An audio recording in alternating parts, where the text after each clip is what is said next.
आज भारत ने रिसर्च की दुनिया में बहुत ही ऐतिहासिक कदम उठाया है।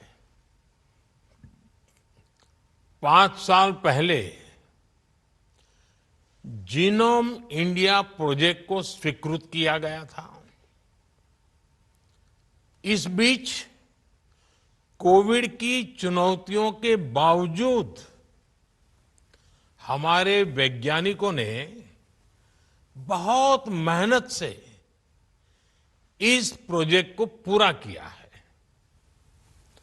मुझे खुशी है कि देश के 20 से ज्यादा दिग्गज रिसर्च संस्थानों जैसे आईआईएससी, आईआईटीज, सीएसआईआर एंड बीआरआईसी ने इस रिसर्च में अहम भूमिका निभाई है।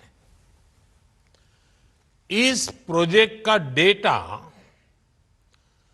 10,000 भारतीयों का जीनोम सीक्वेंस अब इंडियन बायोलॉजिकल डेटा सेंटर में उपलब्ध है। मुझे विश्वास है बायोटेक्नोलॉजी रिसर्च के क्षेत्र में ये प्रोजेक्ट एक मील का पत्थर साबित होगा। मैं इस प्रोजेक्ट से जुड़े सभी साथियों को बहुत बहुत शुभकामनाएं देता हूं। साथियों, जीनोम इंडिया प्रोजेक्ट भारत की बायोटेक्नोलॉजी रिवॉल्यूशन का एक महत्वपूर्ण पड़ाव है। मुझे बताया गया है कि इस प्रोजेक्ट की मदद से हम देश में एक डाइवर्स जेनेटिक रिसोर्स बनाने में सफल हुए हैं। इस प्रोजेक्ट के तहत देश में अलग अलग आबादियों से जुड़े 10,000 लोगों की जीनोम सीक्वेंसिंग की गई है।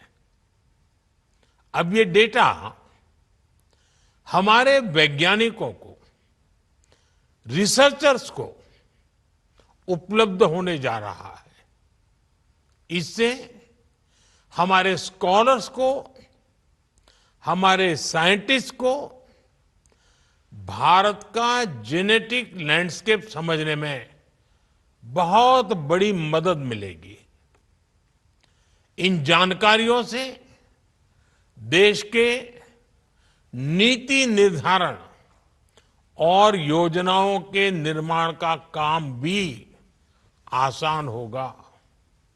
साथियों, आप सभी यहां अपनी फील्ड के एक्सपर्ट्स हैं, बड़े वैज्ञानिक हैं। आप भी जानते हैं भारत की विशालता और भारत की विविधता सिर्फ खान पान, बोलचाल और भूगोल की ही तक सीमित नहीं है। भारत में रहने वाले लोगों के जो जीन्स हैं उनमें भी काफी विविधता है। ऐसे में बीमारियों का नेचर भी स्वाभाविक रूप से विविधता से भरा हुआ है। इसलिए कौन से व्यक्ति को किस प्रकार की दवा फायदा देगी, ये जानना बहुत आवश्यक है। इसके लिए देशवासियों की जेनेटिक आइडेंटिटी, उसका पता होना जरूरी है। अब जैसे हमारे आदिवासी समाज में सिकल सेल एनीमिया की बीमारी एक बहुत बड़ा संकट है। इससे निपटने के लिए हमने नेशनल मिशन चलाया है, लेकिन इसमें भी चुनौतियां कम नहीं है। संभव है कि सिकल सेल की जो समस्या किसी एक क्षेत्र में हमारे आदिवासी समाज में हो, वो दूसरे क्षेत्र के आदिवासी समाज में ना भी हो, वहां दूसरे प्रकार का हो। इन सारी बातों का पक्का पता हमें तब चलेगा जब एक कंप्लीट जेनेटिक स्टडी हमारे पास होगी। भारतीय आबादी के अनूठे जीनोमिक पैटर्न्स को समझने में इससे मदद मिलेगी और तभी हम किसी खास ग्रुप की विशेष परेशानी के लिए वैसे ही विशेष सॉल्यूशन या फिर प्रभावी दवाएं तैयार कर सकते हैं। मैंने सिकल सेल का उदाहरण दिया है, लेकिन ये इतने तक सीमित नहीं है। ये तो मैंने एक उदाहरण के लिए बताया।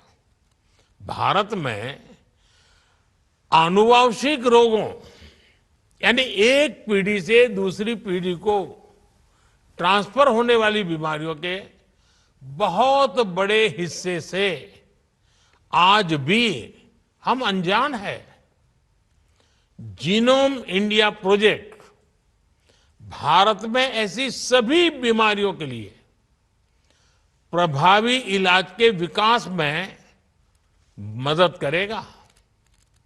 साथियों, 21वीं सदी में बायोटेक्नोलॉजी और बायोमास का कॉम्बिनेशन बायो इकोनॉमी के रूप में विकसित भारत की बुनियाद का अहम हिस्सा है। बायो इकोनॉमी का लक्ष्य होता है नेचुरल रिसोर्सेस का सही इस्तेमाल, बायो बेस्ड प्रोडक्ट्स और सर्विसेज का प्रमोशन और इस सेक्टर में रोजगार के नए मौके बनाना। बायो इकोनॉमी सस्टेनेबल डेवलपमेंट को गति देती है, इनोवेशन को अवसर देती है। मुझे खुशी है कि बीते 10 वर्षों में देश की बायो इकोनॉमी तेजी से आगे बढ़ी है। साल 2014 में जो बायो इकोनॉमी $10 बिलियन की थी, वो आज $150 बिलियन से ज्यादा की हो गई है। भारत अपनी बायो इकोनॉमी को नई बुलंदी देने में भी जुटा है। कुछ समय पहले ही भारत ने बायो E3 पॉलिसी की शुरुआत की है। इस पॉलिसी का विजन ये है कि भारत आईटी रिवॉल्यूशन की तरह ग्लोबल बायोटेक लैंडस्केप में भी एक लीडर बनकर उभरे। इसमें आप सभी वैज्ञानिकों की बड़ी भूमिका है और इसके लिए मैं आपको अपनी शुभकामनाएं देता हूं। साथियों, विश्व के एक बड़े फार्मा हब के रूप में भारत ने जो पहचान बनाई है, उसे आज देश नया आयाम दे रहा है। बीते दशक में भारत ने पब्लिक हेल्थ केयर को लेकर अनेक क्रांतिकारी कदम उठाए हैं। करोड़ों भारतवासियों को मुफ्त इलाज की सुविधा हो, जन औषधि केंद्रों में 80% डिस्काउंट में दवाएं उपलब्ध कराना हो, आधुनिक मेडिकल इंफ्रास्ट्रक्चर का निर्माण हो, ये पिछले 10 साल की बहुत बड़ी उपलब्धियां हैं। कोरोना काल में भारत ने ये सिद्ध किया है कि हमारा फार्मा इकोसिस्टम कितना सामर्थ्यवान है। दवाओं की मैन्युफैक्चरिंग के लिए भारत में ही मजबूत सप्लाई और वैल्यू चेन बने, ये हमारा प्रयास है। जीनोम इंडिया प्रोजेक्ट अब इस दिशा में भारत के प्रयासों को नई गति देगा, नई ऊर्जा से भरेगा।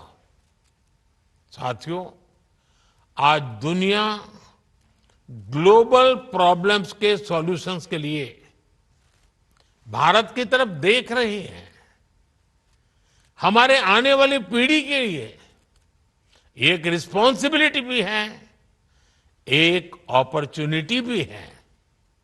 इसलिए आज भारत में एक बहुत बड़े रिसर्च इकोसिस्टम का निर्माण किया जा रहा है। बीते 10 सालों में रिसर्च और इनोवेशन के लिए पढ़ाई के हर स्तर पर बहुत जोर दिया गया है। आज 10,000 से ज्यादा अटल टिंकरिंग लैब में हमारे स्टूडेंट्स हर रोज नए नए एक्सपेरिमेंट कर रहे हैं। नौजवानों के इनोवेटिव आइडियाज को आगे बढ़ाने के लिए पूरे देश में सैकड़ों अटल इंक्यूबेशन सेंटर बने हैं। पीएचडी के दौरान रिसर्च के लिए पीएम रिसर्च फेलोशिप स्कीम भी चलाई जा रही है। मल्टी डिसिप्लिनरी और इंटरनेशनल रिसर्च को बढ़ावा मिले, इसके लिए नेशनल रिसर्च फंड बनाया गया है। अनुसंधान नेशनल रिसर्च फाउंडेशन में, उससे देश में साइंस, इंजीनियरिंग, एनवायरनमेंट, हेल्थ ऐसे हर सेक्टर में और नई प्रगति होने वाली है। सनराइज टेक्नोलॉजीज में रिसर्च और इन्वेस्टमेंट बढ़ाने के लिए सरकार ने 1 लाख करोड़ रुपए का कॉर्पस क्रिएट करने का भी निर्णय लिया है। इससे बायोटेक्नोलॉजी सेक्टर का भी विकास होगा और यंग साइंटिस्ट को बहुत मदद मिलेगी। साथियों, हाल ही में सरकार ने वन नेशन वन सब्सक्रिप्शन का एक और अहम फैसला लिया है। दुनिया के प्रतिष्ठित जर्नल्स तक भारत के स्टूडेंट्स की, रिसर्चर्स की पहुंच आसान हो, उन्हें खर्च न करना पड़े, हमारी सरकार ये सुनिश्चित करेगी। ये सारे प्रयास भारत को 21वीं सदी की दुनिया का नॉलेज हब, इनोवेशन हब बनाने में बहुत मदद करेंगे। साथियों, जिस तरह हमारे प्रो पीपल गवर्नेंस ने, हमारे डिजिटल पब्लिक इंफ्रास्ट्रक्चर ने दुनिया को एक नया मॉडल दिया है, मुझे विश्वास है उसी तरह जीनोम इंडिया प्रोजेक्ट भी जेनेटिक रिसर्च के क्षेत्र में भारत की छवि को और सशक्त करेगा। एक बार फिर आप सभी को जीनोम इंडिया की सफलता के लिए मेरी ढेर सारी शुभकामनाएं।